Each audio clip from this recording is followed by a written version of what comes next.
Qual foi a maior locomotiva a vapor de bitola larga da Central do Brasil? O que aconteceu com as locomotivas SF-30 de bitola larga da FCA? A VLI tem a intenção de reformar sua linha entre Anápolis e Araguari? Existe alguma álcool RSD-12 ainda inteira? Vamos para mais um Ferro Respostas.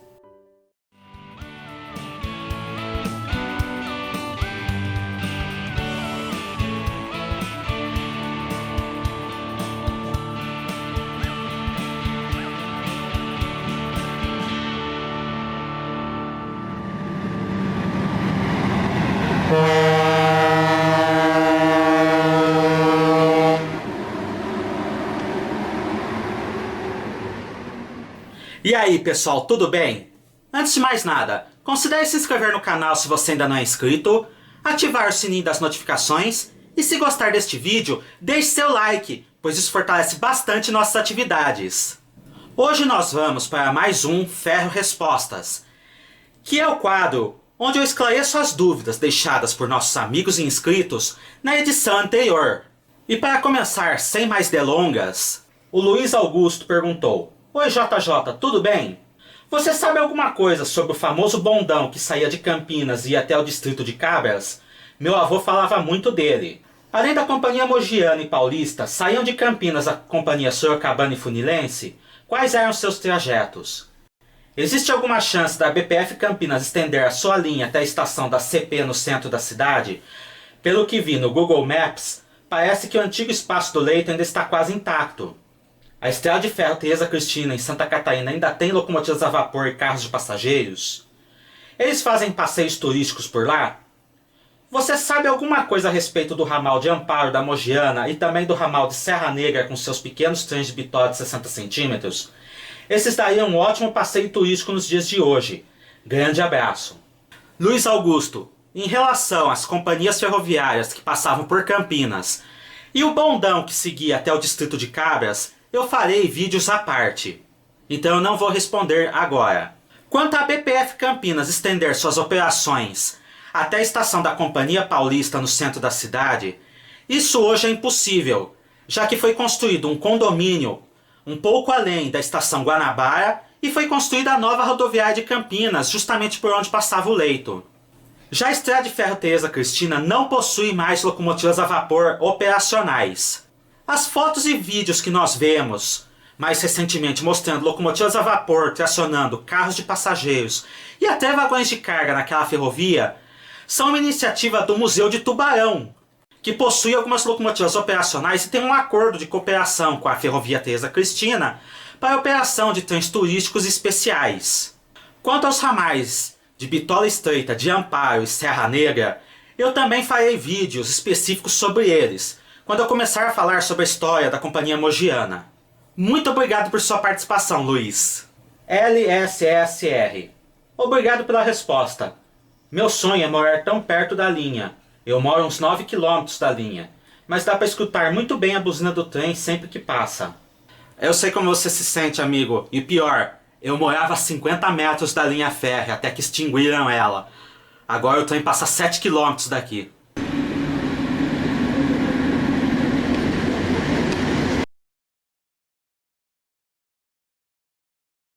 Nosso amigo LSSR também continua. Qual a possibilidade da VLI reformar a linha da FCA do trecho de Anápolis? Quando a Ferrovia Norte-Sul for inaugurada, quais as cargas que a Rumo vai transportar no tramo central, de Anápolis até Porto Nacional? Quando devem ocorrer os primeiros transportes? Amigo Lucas, eu não sei se a VLI realmente vai reformar a linha entre Anápolis e Araguari. Provavelmente ela fará isso, já que é uma ligação muito importante entre a malha de bitola métrica e a Ferrovia Norte-Sul. E até mesmo uma ligação importante da própria VLI, utilizando-se o tramo central da Rumo para acessar seu tramo norte, em bitola larga. Quanto ao tramo central da Rumo, as principais cargas que irão passar por ali, a princípio, são cargas containerizadas da Brado, e até mesmo algum minério de ferro e grãos sentido Santos. Os primeiros embarques, segundo a própria Rumo, devem acontecer por volta de junho ou julho. No entanto, isso está condicionado às questões de saúde pública mundial, que podem fazer atrasar as obras devido a evitar aglomerações dos trabalhadores. Muito obrigado por sua participação. Fernando Marques. Opa, mais um belo resposta, JJ. Imagino que minha pergunta sobre as U-26 tenha dado trabalho, por isso não vou deixar uma hoje. Fernando, eu realmente não respondi a sua pergunta no resposta anterior, porque eu não sei o que aconteceu com as GE U-26 no período em que elas foram devolvidas pela Vitória Minas para a GE e depois foram adquiridas pela Ferronorte. No entanto, você pode deixar quantas perguntas você quiser. Sobre as SD40 da Brado, eu sei de duas máquinas, a 9551 e a 9552. O resto da frota é BB49WM e AC44I.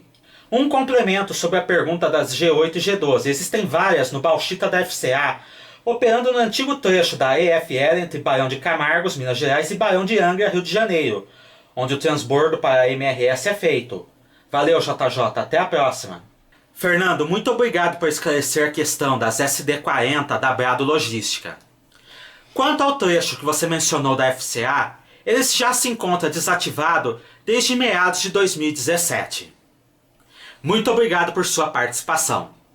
Ademilson Araújo. Pergunta para o Respostas. Como a MRS vai para alumínio? E o amigo Kleber Moreira respondeu de forma bem completa essa dúvida. Se não me engano, ela vem por Jundiaí até Boa Vista Nova em Campinas. Desce sentido Mairink até chegar em alumínio, entrando na alça da CBA em Pantojo. A viagem antes de Jundiaí eu não conheço esse trecho, espero poder ajudar. Muito obrigado pela participação de ambos. Ourinho Ruiz. Para que realmente serviram os carros bagageiros da FEPASA, Rede, etc., dos trens de passageiros? Se as bagagens de mão, malas, sacolas, etc., davam para colocar nos bagageiros acima das poltronas dentro dos carros de passageiros, seriam bagagens de grande porte somente? Uma única vez em 85, eu acho, vi o pessoal colocando na estação de Tupã uma moto Yamaha esportiva antiga da época num desses carros. Mas foi só uma vez, pelo que lembro. Outras curiosidades, aqui em Bauru Panorama, anos 80, 90, porque só os trens diurno PP1 e PP8 tinham os carros e os outros horários não. Uma única vez em 85, vi um PP1 chegando com uma 26 rebocando uma Live e 2 carros bagageiros com funcionários da FEPASA dentro. Por que 2 bagageiros? Ourinho, começando pelas últimas dúvidas. Geralmente alguns trens realmente não tinham carros bagageiros na época da FEPASA. E no caso específico que você viu, esse trem devia estar com 2 carros bagageiros porque ele recolheu algum que estava parado em alguma estação do trecho. E deve ter, justamente, dado carona para funcionários da FEPASA. Agora o meu pai, que aí está com vergonha de aparecer, vai dizer por que o que eram os carros bagageiros, para que eles serviam. Era usada correio, encomendas, correspondências e bagagem também. Quem não queria carregar no carro de passageiros, era transportado dentro do carro bagagem. Fazia um documento, chegava na estação de destino, correio, tinha uns lugares por carta, jornais. E essa foi a participação do Homem Invisível. Dá um tchauzinho. Não, aí não, na frente. Obrigado por sua participação, Ourinho. Eu espero que a gente possa ter esclarecido suas dúvidas. Antônio Carlos Barri Vieira. JJ, tudo bem? Você sabe se a Fratesc tem planos de fabricar a Russa em escala HO? Abraços. Antônio, essa é até uma história muito interessante e divertida. Já que há uns 3 anos atrás, alguém fez uma fake news anunciando que a Fratesc ia construir as Russas em escala HO, o que colocou a internet em polvorosa. E deixou a Fratesc muito irritada, já que a pessoa utilizou material de divulgação oficial da própria empresa. Entretanto, a Fratesc já deixou claro que ela não tem interesse em construir a Russa em HO, justamente porque ela considera que o mercado é muito pequeno para essas locomotivas no Brasil e que não valeria a pena sequer exportá-las. É claro que há 30 anos atrás a empresa falava o mesmo em relação às Alco RS3 e RSC3, e hoje nós vemos que ela lançou essas locomotivas, o mesmo ocorrendo com as Vandecas. Então nada é impossível, um dia pode ser que as Russas sejam lançadas, mas a curto e médio prazo isso é muito difícil. Muito obrigado por sua participação. Matheus Lima Santos. Obrigado por responder minha dúvida. Pergunta para o Ferro Resposta. O que aconteceu com as locomotivas C-37 e SF-30C da FCA, sendo que a 7410 recebeu pintura VLI e está baixada em Campinas, se não me engano? Mas e as demais, qual foi o fim delas? Matheus, todas as C-30 e SF-30 de bitola larga da FCA atualmente estão desativadas e abandonadas no pátio de Boa Vista Nova, junto com diversas locomotivas que a FCA havia alugado da MRS e da Progress Rail. Nenhuma delas tem condições de voltar a operar, já que todas foram extremamente saqueadas pela população das favelas que existem na região. E essas locomotivas foram substituídas pelas AC-44 e pelas SD-70BB. Muito obrigado por sua participação. Ferromodelismo rumo logística. Bom vídeo, me inscrevi. Obrigado. Pergunta para o próximo Ferro Respostas. Aqui na CPTM, as U20C MRS sempre são locomotivas líder nas composições, por causa de um dispositivo que elas e as Alco RS3 têm. Que dispositivo é esse? Amigo, esse dispositivo é o ATC, que em português significa Controle Automático de Trens. Através dele, o maquinista pode ver, dentro da própria cabine, quais são os sinais que estão sendo operados na via férrea. Seria como se o sistema CTC estivesse dentro da cabine da locomotiva. Esse sistema é operado pela CPTM, mas não pela MRS e Rumo. Por isso, para operar na CPTM, um pequeno número de locomotivas da MRS foi adaptada com esse sistema. No caso, as locomotivas escolhidas foram as U20C. Elas realmente não estão tracionando os trens. Elas só estão na frente para que elas enviem um sinal via satélite para que a central do ATC saiba que elas estão operando ali com o trem. Na época da FEPASA, as V8 cinzas 6.371, 6.378, 6.381 e 6.383 também eram adaptadas para operar nesse sistema, além de algumas locomotivas leve e lobas. Muito obrigado por sua participação. Márcio Andrade. Olá, bom vídeo. Tenho uma pergunta. Por que parou de passar trens em Jacareí, Guararema, etc? E com isso, infelizmente, a prefeitura de Jacareí tirou os trilhos. A prefeitura cometeu um crime por ser uma ferrovia histórica? Obrigado. Márcio, os trens pararam de circular neste trecho porque foi construída a variante do Parateri, na década de 1970, com um trajeto muito melhor, com curvas muito mais abertas e gradiente muito menor do que a linha entre Jacareí e Mogi das Cruzes. Sendo assim, a linha antiga começou a ser usada apenas como variante para trens de serviço ou caso a linha principal, via Parateri, estivesse interditada. Como não valia a pena manter as duas linhas em operação, a própria rede acabou, no final de suas operações, desativando a linha Jacareí-Mogi das Cruzes. Embora a MRS tenha reativado parte dessa linha para o transporte de celulose até Guararema. Quanto à prefeitura de Jacareí, ela realmente cometeu um crime em retirar os trilhos do centro da cidade. Entretanto, não foi pelo fato da ferrovia ser histórica, mas sim porque ela não tinha autorização do DENIT e da rede para retirar os trilhos. Eu espero ter esclarecido suas dúvidas. Muito obrigado por sua participação. Sobre trilhos DSH. É verdade que as locomotivas U8B e U10B não compensam, no caso da FCA e VLI na Bahia. Amigo, eu nunca ouvi falar sobre essa história. Mas como as U8B e U10B geralmente são locomotivas com pouca potência, provavelmente elas não conseguem mais dar conta do tráfego da FCA e VLI na Bahia, mesmo que os trens na região sejam curtos. Se alguém tiver uma explicação melhor, deixe aqui nos comentários, por favor. E muito obrigado por sua participação. Matt Tars World.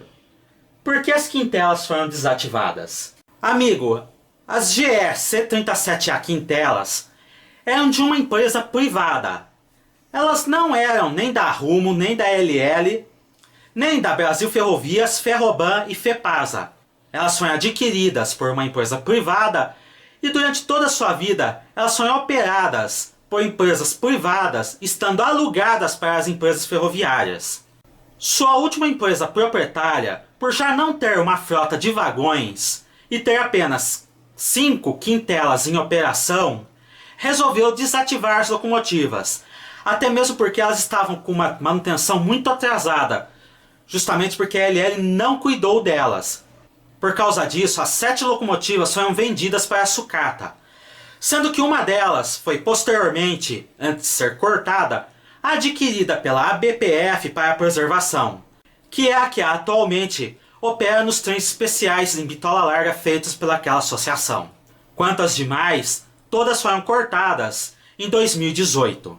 Muito obrigado por sua participação. Vitor Lima. Oi JJ, pergunta para o Ferro Respostas. O que aconteceu com as GT22CUM? E o Wagner Vergara respondeu. Algumas foram baixadas pela Rumo e várias outras foram para o Porto do Rio Grande. Realmente, pelo que eu vejo em vídeos, a maioria das GT22CUM foi transferida para o Rio Grande do Sul, com apenas algumas ainda operando no Paraná. Muito obrigado pela participação de ambos.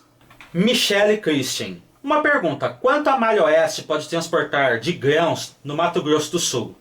Amigo, eu não consegui encontrar essa informação, mas de acordo com uma tabela da Novo Oeste feita em 2005, último ano de operação daquela empresa antes da sua fusão com a LL, eles transportaram cerca de 3 milhões de toneladas úteis de cargas na Malha Oeste. Se alguém tiver informações específicas sobre a quantidade de toneladas de grãos que podem ser transportados naquela ferrovia, por favor deixem aqui nos comentários.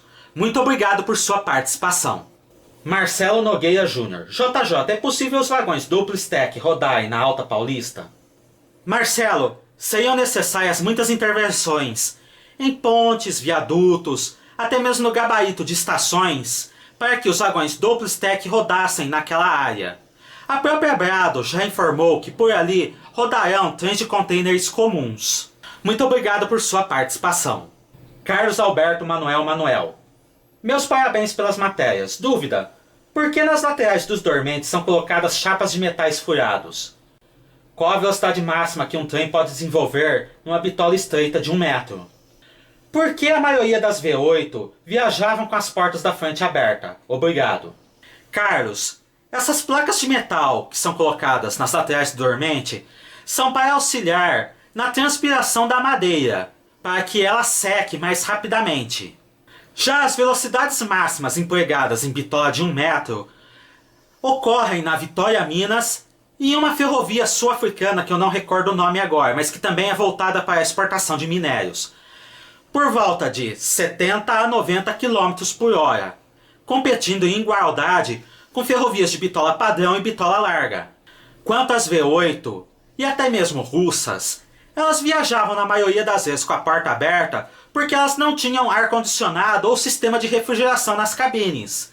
Então, no verão, os maquinistas mantinham as portas abertas para que eles pudessem se refrescar, enquanto no inverno, embora eles mantivessem as portas fechadas, eles morriam de frio dentro das locomotivas. Muito obrigado por sua participação. Felipe Oriente. Tem um vagão da CP em Campos do Jordão? Sim, Felipe. Realmente este carro de passageiros, ninguém sabia que ele existia, até pouco tempo atrás. Todos acreditavam que ele havia sido cortado na década de 80. Até que o terreno onde ele se encontra foi colocado à venda e fotos do carro foram divulgadas, indo parar em sites ferroviários. Muito obrigado por sua participação. Vinícius Ribeiro. Qual foi a maior locomotiva a vapor da Central do Brasil de bitola larga? E em que trecho ela operava? Vinícius, a maior locomotiva a vapor da Central em bitola larga foram as Alco 08 mais 80 Mallet da década de 1910. Essas locomotivas também foram das mais potentes do Brasil, perdendo na bitola larga apenas para as Garretts da São Paulo Railway, que vocês podem assistir a história clicando aqui, neste card. Essas locomotivas operavam no trecho da Serra do Mar entre Japeri e Barra do Piraí, tracionando os principais trens de carga da Central do Brasil. Uma curiosidade é que elas e suas primas 06 mais 60 subiam a serra de ré, para que as equipagens não morressem asfixiadas pelo vapor gerado pelas locomotivas, já que sua velocidade de subida era limitada a 15 km por hora por questões técnicas das próprias locomotivas. Infelizmente, todas elas foram cortadas no início da década de 1950. Muito obrigado por sua participação. Pelos Trilhos do Brasil, Gabriel Souza. Muito show, obrigado por mais uma vez responder minha pergunta. Pergunta para o Ferro Respostas. Quando as SD-382 da Estrada de Ferro Jari entraram em operação, até que anos elas operaram? Elas ainda estão ativadas? Se sim ou não, poderia mostrar uma foto delas atualmente? E ainda tem alguma locomotiva U20C nas coisas da Novo Oeste atualmente? Abraços. Gabriel, as SD-38 da Estrada de Ferro Jari, numeradas 10 e 11, entraram em operação em 1978. Como essa ferrovia fica em local isolado na Amazônia e geralmente apenas funcionários têm acesso a ela, não existem fotos atuais dessas locomotivas na internet. Entretanto, elas continuam em atividade, já que a EF Jari não atualizou seu material rodante. E atualmente não existe nenhuma locomotiva GE U20C com as coisas da Novo Oeste em atividade. Podem existir carcaças de locomotivas U20C com a pintura da Novo Oeste, mas nesse caso locomotivas já abandonadas. Muito obrigado por sua participação. Leonardo Albuquerque. Pergunta para o Ferro Respostas. Qual a capacidade de vagões na cremalheira da MRS? Subida e descida. Há algum projeto para a duplicação da via ou construção de outro trecho? Parabéns pelo trabalho e abraços. Leonardo, eu não consegui encontrar a informação de quantas toneladas as Strader da MRS conseguem transportar subindo ou descendo a serra. Na época das Hitachi era limitado a 500 toneladas por trem. O que eu encontrei é que, por ano, a capacidade da cremalheira saltou de 7 milhões de toneladas com as Hitachi para 28 milhões de toneladas com as Strader.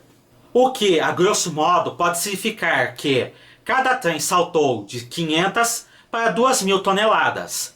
No entanto, se alguém tiver uma informação a respeito, deixe aqui nos comentários. Quanto à duplicação da cremalheira ou construção de novos trechos, não há nenhum projeto nesse sentido sendo efetivado, apesar de diversas discussões já terem sido feitas. Muito obrigado por sua participação. E o Felipe Muniz e o Juan Pablo fizeram perguntas semelhantes. Felipe Feltrin Muniz. JJ, parabéns pelo canal. Você conhece muito. Obrigado por tanta informação. Você conhece sobre as locomotivas RSD-12 e SD-18 da rede? Poderia um dia falar sobre elas? Grato. E o Juan Pablo. Pergunta para o Ferro Respostas. Há ainda alguma RSD-12 inteira? E você teria alguma foto da cabine?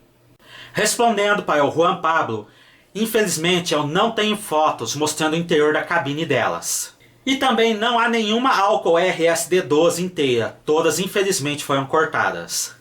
Para o Felipe, essas locomotivas foram adquiridas por volta de 1960 pela Central, Rede e Companhia Siderúrgica Nacional. Eu planejo fazer Ferro Histórias contando a história das SD-18 e RSD-12, onde eu falarei mais a respeito de suas histórias. Muito obrigado pela participação de ambos. E essas foram as perguntas de hoje. O próximo Ferro Respostas eu estarei gravando no dia 13 de maio. Então vocês podem enviar perguntas até esta data. Lembrando, eu não respondo perguntas políticas, não respondo ofensas, e eu escolho as perguntas que fazem mais sentido para o canal e também aquelas que há condições de responder. Muito obrigado pela participação de todos. Cliquem no gostei, se inscrevam no canal e ativem o sininho das notificações para fortalecerem nossas atividades e vocês não perderem nenhum novo vídeo. Até a próxima!